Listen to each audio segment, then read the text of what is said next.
happy, happy, happy birthday. Happy, happy, happy birthday. Happy, happy, happy birthday. Happy birthday to you. Yay! Happy birthday sa akong igsoon, Bro Ed and Sister Wilma. Sa inyong adlaw nga natawhan karon sa ayud mi nga enjoy kayo mo uban sa inyong apo nga si Bibi Fia o si inyong anak nga si Maki o si Abby nga naa sa Cebu. Just enjoy your day kay you deserve for it, and ang ayana ninyo nga maglipay-lipay mo isip usa ka hapit na member sa senior citizen ikaw in si Wilma. So sa akong bro, akong wish sa imong birthday nga unta mawala na ang tanan nga mga sugar, malo na ang imong sugar sa lawas, ang tanan mga balatian sa kalawasan. Tunawon ka na sa Ginoo. Just believe, because God is the great healer. O ginubanan usab kay si Wilma imong tanan nga mga balatian sa kalawasan. Ayuhon ka na sa Ginoo kay siya man ang great healer. Just believe ug iampo natong tanan. Manghinaot kami nga hatagan kit kamo sa maayo nga panglawas ug hatas nga kinabuhi. Labi na gyud sa imong position, Bro Ed, nga Schools Division Superintendent. Grabe ka delikado nga position. Just stand with your principle nga for transparency and accountability. Salamat nga nakaigsuon ko og mga buutan pareho nimo, Bro Ed og Sister Wilma, og happy birthday kaninyong duha. Hi! Happy birthday sa akong duha ka mga maguwang diha sa Udyungan nga maoy nahimong sandigan namo diha sa among pamilya. Unang-una sa imo Kuya Ed, happy birthday.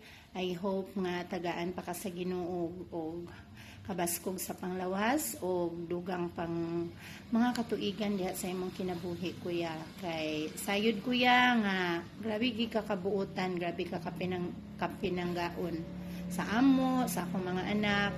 Maski dili ka usual nga makig istorya, gahilom-hilom lang ka, pero sayod ko nga ang imong kasing-kasing gyud mo bati gyud sa amo. Thank you kayo ya sa imong pagpangga sa akong mga anak, labi na gid kay Rayray, kay Abi gyud.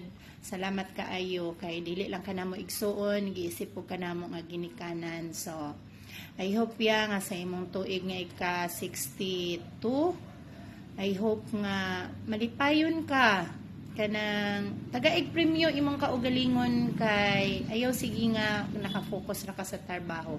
Happy bantog good decision gid na nga mo bakasyon ka sa Cebu kay arong magwadwad sa kadidto para pagbalik pohon kusgan kay basin kung pangayuan kas pagkaon pagbalik ni mo sa DepEd kay lain ba na imong kapamilya sa DepEd kay dili mo undang og kanta og di maka-snack kung di makakaon. Sa ako pong Insi Wilma, happy birthday Insi Wilma. Sayod ko Insi Wilma nga love kay ko nimo, love kay nimo akong mga anak, si Abby, si Rayray, og si Sheena. Anang nagpasalamat po ko sa Ginoo nga nakaigsuon po si Renato sa imong kanabitong manggihuna-hunaon, buutan, babaon, pero sayod ko nga ang imong kasing-kasing andam gid kanunay mag-help magpakanaag gyud maski gulay iya pa sa para sa amo para sa pag-umangkon. Akong wish pud sa imo Insi nga tagaan pa ka kanunay sa Ginoo Insi o kabaskog sa panglawas kay daghan patag mission sa kinabuhi na pa si Bibi Fia. Napa si Maki, taas pa ang journey nga lakawon sa atong mga estudyante Insi. So I hope nga magmalipayon mo kung daghan pa lang unta ko kwarta mo uban po ko kay mangwadwad pod ko kay murag na stress pa ko sa first week sa school, pero ako na lang ginang ibalato ninyong tulo. Enjoy sa inyong birthday. Happy birthday. Love We love you from we love you. Escolano family. Yay! God bless, Bro Ansi.